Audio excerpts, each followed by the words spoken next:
Why would warriors scream, stomp, and stare deeply at their opponents before a fight? In case you guys haven't seen, in New Zealand, they have a thing called a Haka.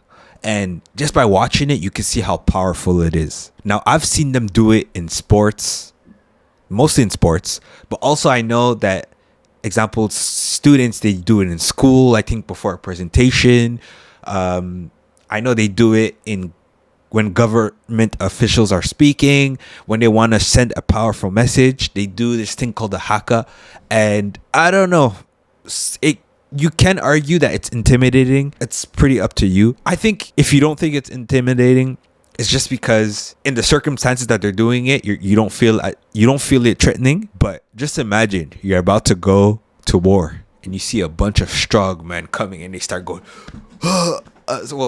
Actually, sorry. I actually don't want to mock it, so I'm not even going to try doing it. But imagine you see the guys you're about to fight.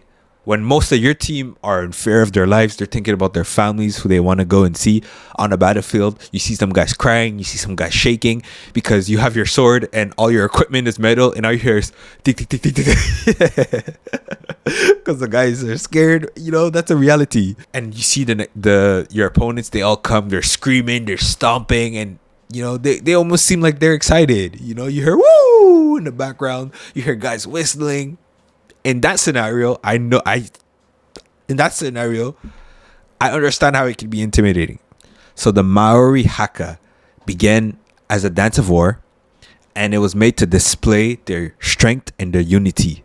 Certain people may think that there's a time and place for these type of things, but exactly, that's where a problem might come. Is that example, if a group of people are not happy with something and they choose to protest, well, they may protest in that way, and it could be intimidating, it could be seen as a threat, it could be so many things.